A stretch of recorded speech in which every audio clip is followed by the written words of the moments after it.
Aku minta maaf. Jangan marah ya. Kenapa Berham? Beneran Opa, jangan marah. Berham sudah membuat Opa sedih. Loh, ada apa? Berham tidak punya uang untuk membelikan kemeja baru di hari ulang tahun Opa. Berham takut tidak menyenangkan hati Opa. Berham sayang, Opa lebih sayang Berham daripada pemberianmu. Sebenarnya apa yang membuat Opa takut dan sedih?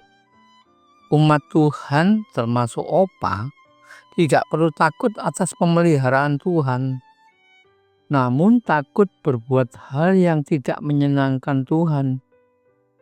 Memang Tuhan pasti memelihara kehidupan anaknya. Kita tidak perlu minta ini, itu setiap hari. Lakukan dengan setia tugas kita, melaksanakan kehendaknya, serta tidak menyakiti hati Tuhan dengan dosa-dosa kita. Itulah hal terpenting yang sesaat lagi kita dengarkan mengenai Kristus adalah biji gandum yang menghasilkan buah. Hai anak-anakku sekalian, kita berjumpa kembali dalam Renungan Harian BDKA. Hari ini kita akan membahas tema hukum dari kerajaan Allah. Diambil nasnya dari Injil Yohanes pasal 12 ayat 23 hingga 26. Mari kita bersatu di dalam doa terlebih dahulu. Saat ini kami datang kepadamu Tuhan untuk merenungkan firman Tuhan, Injil-Mu yang sudah Engkau berikan lewat nabi-nabi yang sudah Engkau kirim. Nyatakan kuat kuasa-Mu pada kami untuk mengerti berita Injil yang kami dengar pada hari ini. Amin. Nah anak-anak, tentunya kita sudah mendengar bukan ya tentang ada sekelompok orang-orang yang di luar agama Yahudi, yakni yang disebut sebagai orang-orang Yunani yang datang kepada Yesus, ya. Karena makin banyak orang-orang yang ingin tahu siapa itu Yesus. Mereka ingin belajar tentang Dia. Maka datanglah mereka bukan hanya orang-orang Yahudi, orang-orang Israel, tapi juga orang-orang di luar Israel. Mereka untuk melihat mujizat Yesus dan mendengar pengajaran Yesus. Tetapi anak-anak, mereka tidak mendapat apa yang mereka inginkan, apa yang mereka butuhkan. Justru yang terjadi kebalikannya anak-anak. Mereka mendengar berita yang membuat mereka terkejut. Mereka membayangkan kalau mereka akan mendengarkan pengajaran dari guru yang hebat, maka yang disampaikan adalah hal-hal yang hebat, hal-hal yang asyik, ya, hal-hal yang ramai, yang seru, ya, yang membawa mereka kepada petualangan seperti buku kita berpetualangan dalam kerajaan Allah ini, ya. Tetapi ternyata tidak, ya. Justru mereka tertegun mendengar ketika Yesus mengucapkan kalimat-kalimat yang mengguncangkan mereka. Jadinya anak-anak, Yesus berkata kepada mereka begini, "Aku akan seperti biji gandum yang jatuh ke tanah dan biji itu akan mati." Kalian tentu melihat buah dari suatu pohon, ya. Lalu kalau buah itu jatuh ke tanah dan lama-lama buah itu akan busuk dan tidak berguna lagi. Seperti gandum, bijinya jatuh ke tanah, biji itu pun akan mati.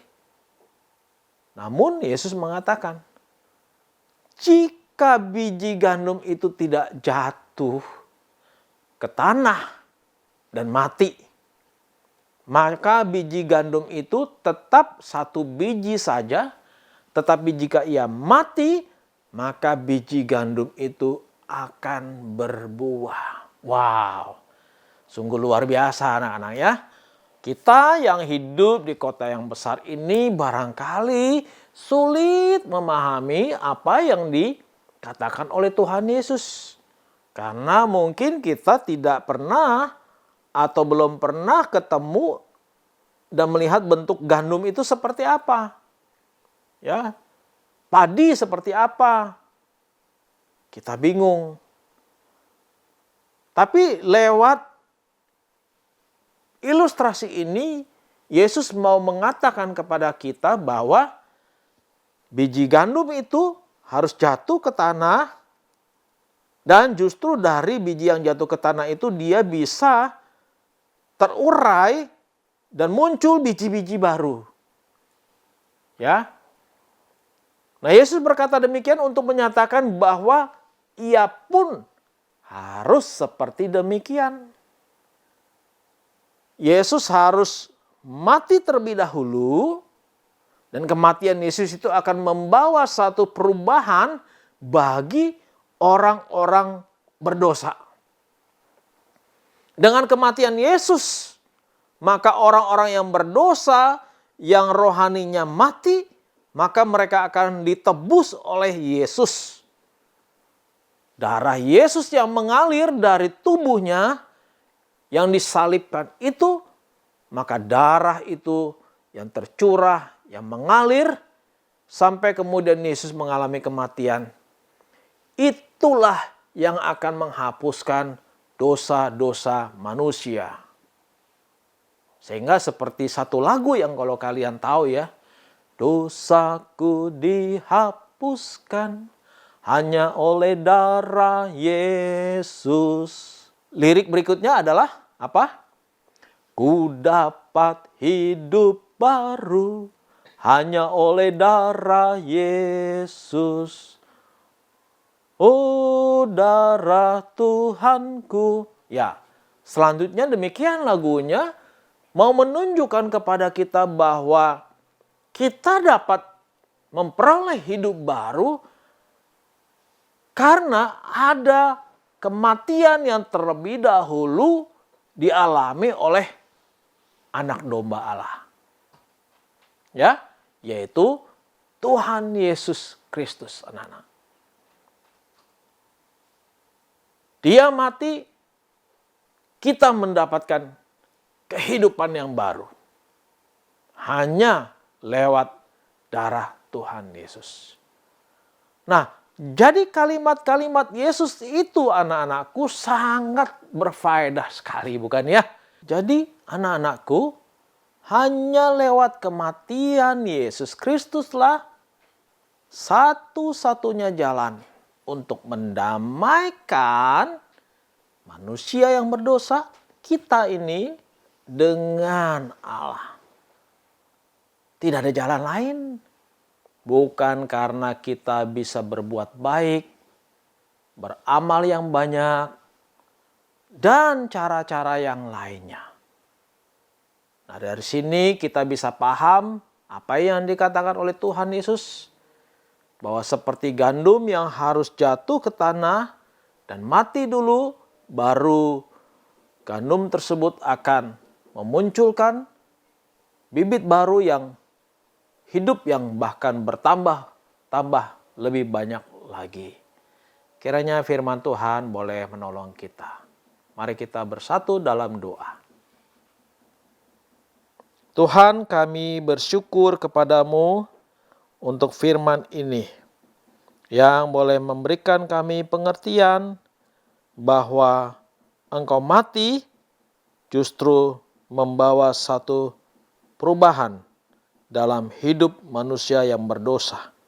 Sehingga banyak jiwa-jiwa yang mengalami keselamatan, bertumbuh dan berbuah. Inilah doa kami ya Tuhan, kami sudah berdoa, amin. Nah anak-anak, biarlah kiranya firman Tuhan ini boleh kita renungkan dan kita boleh memperbaharui diri terus, mengalami hidup yang baru di dalam Kristus Yesus. Tuhan memberkati kita.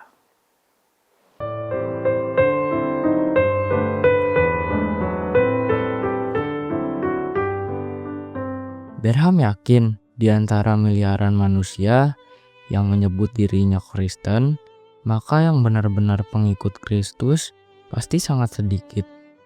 Kenapa kamu pesimis? Karena yang sejati itu sangat sulit. Yesus sendiri memberitakan tentang penderitaan dan kematiannya, di mana Dia adalah biji gandum yang masuk ke dalam tanah dan mati atau terkubur dan lenyap sebagai buah sulung dari kematian. Berarti dari tempat itulah Yesus akan menghidupkan dan menggerakkan gerejanya. Suatu perjuangan yang maha berat, namun merupakan syarat bagi kemuliaan yang akan kita dapatkan. Kelihatannya memang sangat berat, karena konsepnya berbeda total dengan kemuliaan versi dunia ini yang mau sehat, kaya, bahagia, tanpa air mata penderitaan. Apa kita bisa ya? Jangan khawatir, karena Allah yang memampukan umatnya menyangkal diri melekat pada pokok anggur yang benar sehingga bisa berbuah bagi kemuliaannya.